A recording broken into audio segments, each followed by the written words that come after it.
2025-yil iyun oyi va iyul oyi katta haj mavsumidan keyingi umra safari uchun, ya'ni qabullar boshlandi do'stlar. Reyslar narxi chiqdi va sanalari e'lon qilindi. Hozirgi video roligimiz inshaalloh shu to'g'risida bo'ladi. Ya'ni reyslar narxini aytamiz va reyslar qayerlardan uchishini aytamiz va sharoitlari haqida qisqacha ma'lumot berib o'tib ketamiz. Video boshlashdan oldin bir dona like bosib qo'yinglar. Kanalimizga mehmon bo'lsalar, albatta podpiska tugmasini bosib qo'yishni esdan chiqarmanglar, chunki bugungi qo'yayotgan videomiz va bugundan keyingi qo'yadigan joylaydigan videolarimiz inshaalloh sizlar uchun manfaatli bo'ladi. Bundan keyingi videolarimiz ham o'tkazib yubormasdan ko'rishlarini tavsiya qilib qolamiz do'stlar. Inshaalloh reyslarimiz, ya'ni Toshkent shahridan, undan tashqari vodiydan ham reyslarimiz bor. Ya'ni Andijon, Namangan, Qo'qon, shunaqangi bir vodiyli do'stlarimiz uchun Farg'onadan reys qo'yib qo'yilgan. Endi Samarqand, Qashqadaryo, Surxondaryo, qo'shni Tojikiston, Rossiya Federatsiyasida ishlab, Rossiya fuqarosini olgan do'stlarimiz uchun Toshkentdan reyslarimiz bor. Reyslarimiz narxi $1175 e'lon qilindi. Ya'ni haj mavsumidan keyin litsenziyalangan firma umraga borish narxi $1175 deb bo'ladi do'stlar. 14 kunlik umra safari bo'ladi. 3 kun Madina-i Munavvarada bo'lasizlar, 11 kun Makka-i Mukarramada bo'lasizlar. 50 boshi sizlar bilan birga ketadi va yana birga qaytib keladi do'stlar. Inshaalloh juda chiroyli holatda bo'ladi. Madina-i Munavvarada 2 mahal milliy taomlar bo'lmaydi, ya'ni turk arab taomlari qilib beriladi.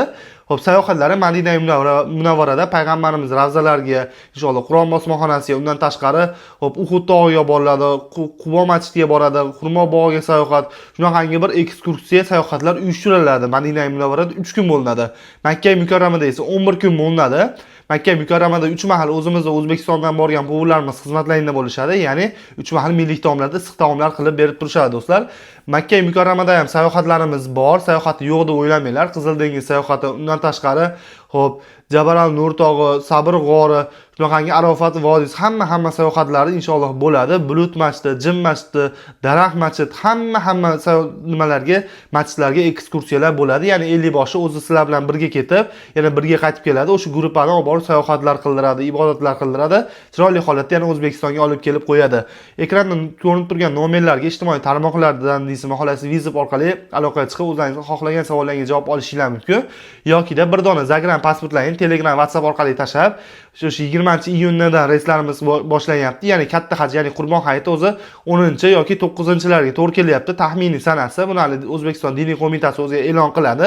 O'sha sanalarga to'g'ri kelyapti. Ya'ni o'sha katta hajdan kelgan 10 kundan keyin umra safariga biz inshaalloh reyslar boshlangan. Ya'ni 20-iyundan reyslar qo'yilgan. Toshkent, undan tashqari vodiydan reyslarimiz sanalari chiqib bo'lgan, narxlari chiqib bo'lgan. Undan tashqari iyul oyi va avgust oyiga ham reyslar sanalari va narxlari chiqib bo'lgan do'stlar. Bemalol aloqaga chiqinglar, o'zingiz istagan savollarga javob olishingiz mumkin yokida bir dona Zagram pasport berib, litsenziyalangan firmadan umra safariga borish imkoniyatini qo'lga kiritinglar do'stlar. O'sha aytib o'tganimizdek, malakali 50 boshlar sizlar bilan birga ketib, birga kelishadi. Juda chiroyli holatda ibodatlar qilib kelasizlar inshaalloh. Undan tashqari bizni Saudiya Arabistoniga borganda bizni haqqimizga ham duo qilib qo'yasizlar inshaalloh. Do'stlar, bundan keyingi videolarda ko'rishguncha o'zlaringizni ehtiyot qilinglar, sog' bo'linglar, salomat bo'linglar, bizni kuzatishda davom etinglar.